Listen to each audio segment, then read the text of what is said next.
Muito importante que o torcedor fique atento a esses números e a gente começa aqui com esses detalhes na tela que você já está vendo. Série A ampliada. O Atlético Mineiro segue sendo a maior dívida do Brasil, com um número que cresceu 14% em 2022. As dívidas do Corinthians apresentam crescimento e seguem sem solução aparente.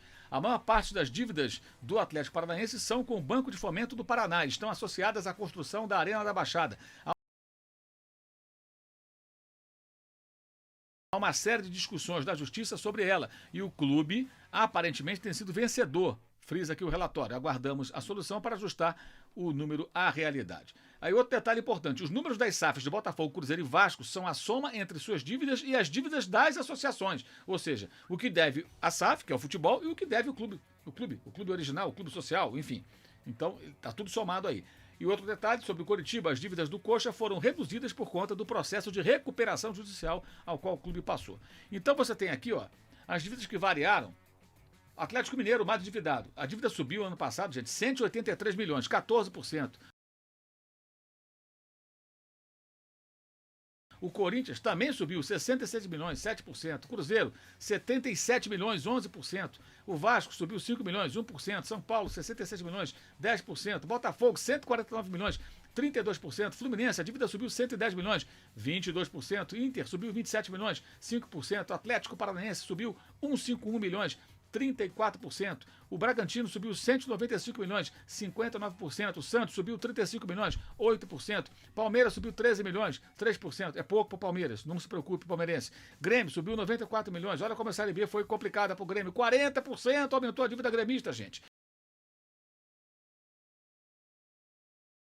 Flamengo caiu a dívida, 123 milhões, 27%. Flamengo reduziu a sua dívida em mais de um quarto.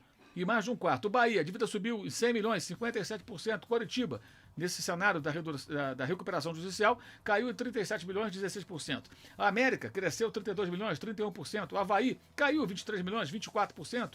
Fortaleza subiu 18 milhões, 42%. É um percentual elevado, mas o número absoluto não é assustador. Ceará subiu 6 milhões, 13%. Juventude, 5 milhões de queda, 16%. Goiás, 20 milhões de redução da dívida, 46%. Atlético Goianiense subiu 5 milhões, 68%, foi rebaixado. E o Cuiabá tem uma dívida ridícula de apenas 3 milhões, ela caiu 9 milhões, 77% de redução. E praticamente não tem dívida o time matogrossense. Agora uma tela que é extremamente importante. A alavancagem, que é a relação entre dívida líquida e receitas totais. Clubes com nível de endividamento preocupante, exceto o Atlético Paranaense, conforme já explicado anteriormente, e o Bragantino, cujo credor é o controlador, que é a Red Bull, que é a dona. Então o Bragantino deve para ele mesmo, né?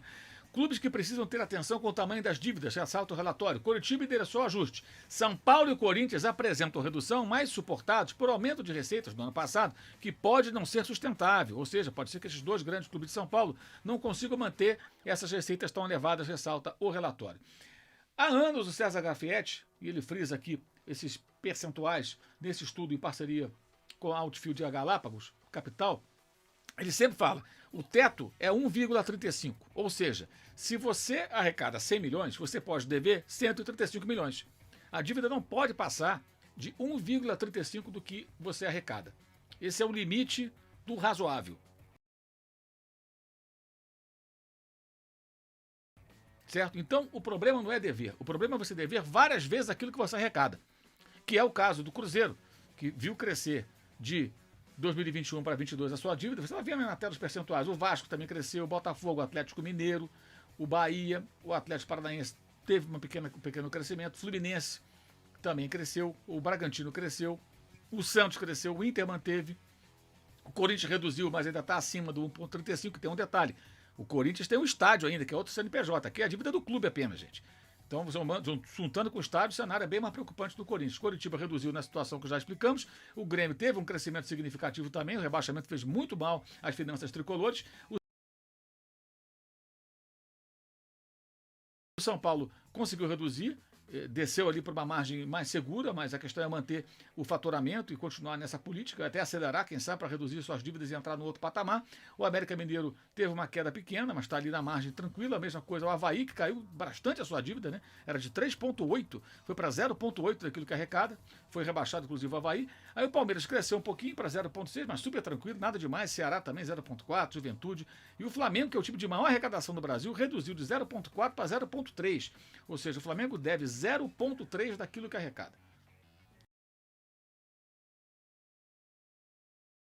É uma dívida muito pequena para quem tem o maior volume de dinheiro entrando.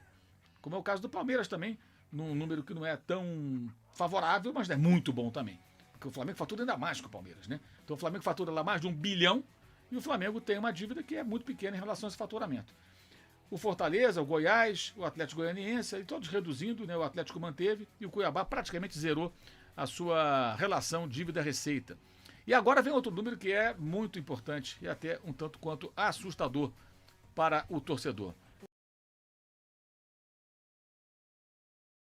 O relatório, ele traz esse exercício, tá, que teve o intuito de avaliar a alavancagem, né, considerando a receita anual média dos últimos 4 anos, pegaram a média de arrecadação dos 4 últimos anos, né, e em cima disso, o que eles fizeram? Eles calcularam quantos anos seriam necessários para, retirando 20% do arrecadado, arrecadou 100 milhões, tira 20 milhões para pagar a dívida. Arrecadou 1 bilhão, tira 200 milhões para pagar a dívida. 20% você tira para pagar a sua dívida.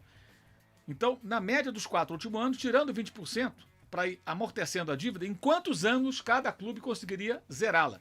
Isso não é preciso zerar a dívida, você tem que ter uma dívida, como eu já mostrei antes, da tela anterior, controlada, que não passe 1,35, uma dívida que você consiga pagar, consiga administrar bem, tá? Mas, apenas a título de ilustração e para entender o tamanho do buraco de cada clube, quanto tempo levaria, tirando 20% do que arrecada em média, arrecadou em média dos 4 últimos anos, cada clube para poder zerar a sua dívida? Vamos lá. Atlético Mineiro precisaria de praticamente 21 anos, você está vendo aí. O Cruzeiro, 2 décadas. O Botafogo, quase 19 anos. O Vasco, mais de 17 anos. Bragantino, 12 anos. Fluminense, mais de 10 anos. O Corinthians, quase 10 anos, fora o estádio. O Atlético Paranaense, quase 9 anos. O Coritiba também, quase 9 anos. O Bahia, mais de 8 anos. O América, mais de 7 anos, quase 8. O Inter, mais de 7 anos. O São Paulo, 7 anos praticamente. É interessante isso. O São Paulo, que tem um poder de arrecadação muito grande, ele em 7 anos poderia zerar a dívida. Isso significa que se ele tirasse 20% que arrecadou em média para pagar as dívidas, o São Paulo conseguiria, de repente, em 4, 5 anos, ter uma dívida muito mais controlada. Não precisaria zerar, mas estaria a dívida controlada. Se conseguisse tirar mais de 20%, ainda 30%, 35%, nossa, seriam anos de sacrifício e anos muito mais seguros no futuro, né?